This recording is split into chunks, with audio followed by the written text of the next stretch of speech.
Hi friends, என்னோடய பேபிக்கு எதை யூஸ் பண்ணுறேன்னு பார்த்தீங்கன்னா, நான் வந்து கடாஃபில் பேபி க்ரீம் தாங்க நான் யூஸ் பண்ணுறேன். இது எப்படி இருக்குது அப்படின்னா, ஸ்கின் வந்து இந்த சம்மர் டைமில், வின்டர் டைமில் பேபிக்கு ரொம்ப ஸ்கின் வந்து இரிட்டேஷனாக, அப்புறம் வந்து ஸ்கின் வந்து பீல் ஆகிக்கிட்டு ரொம்ப ட்ரையாக இருந்துச்சு அப்படின்னும்போது, நான் வந்து என்னோடய பீடியாட்ரிஷனை கேட்டப்போ அவங்க எனக்கு சஜஸ்ட் பண்ணது தான் இந்த க்ரீமு. இது ஆன்லைனில் தான் நான் பர்ச்சேஸ் பண்ணேன். இது ஆன்லைனில் பண்ணும்போது எனக்கு வந்து அரௌண்டு 800 சம்திங் வந்து. ஆனால் வந்து இதோட நமக்கு ஆஃப்லைன் அமௌண்ட் வந்து 950 சம்திங் என்னமோ வருதுங்க. ஓகேங்களா, இது வந்து ரியலி அமேசிங்காக இருக்குது.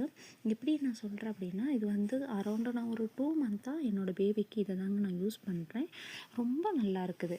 அது மாதிரி வந்து நமக்கு வந்து க்ரீம் எங்கே ஓப்பனாக இருந்தால் ஏதாவது சின்ன பிள்ளைகள் கைப்பட்டு இதாயிருமே அப்படின்ற பயம்லாம் நமக்கு வேண்டாம். இந்த மாதிரி நோவு வந்து இந்த பக்கம் இருந்துச்சு அப்படின்னாலே வந்து நமக்கு வந்து ப்ரெஷ் பண்ண முடியாது, க்ரீம் வந்து வெளியே வராது.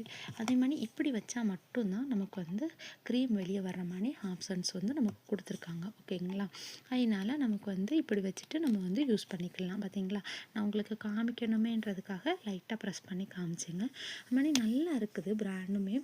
நமக்கு வந்து அமௌண்ட் வந்து நமக்கு அதிகமாக இருந்தாலுமே ஒரு 2-3 மந்த்துக்கு வந்து நம்ம இதை வந்து யூஸ் பண்ணலாம். பேபிக்கு வந்து நமக்கு ஃபேஸில் மட்டும்தான் இது யூஸ் பண்ணணுமான்னு கேட்டால் இல்லை, நம்ம வந்து ஃபுல் லோஷனாகவுமே இது யூஸ் பண்ணலாம். என்னோடய பீடியாட்ரிஷன் எனக்கு சொன்னதை வந்து ஜஸ்ட் உங்கள் கூட நான் ஷேர் பண்ணிக்கிறேன். இது உங்களுக்கு பிடிச்சிருந்துச்சு, இது யூஸ்ஃபுல்லாக இருந்துச்சு அப்படின்னா லைக் பண்ணுங்கள், ஷேர் பண்ணுங்கள், கமெண்ட் பண்ணுங்கள், மறக்காமல் சப்ஸ்கிரைப் பண்ணுங்கள். தேங்க்யூ.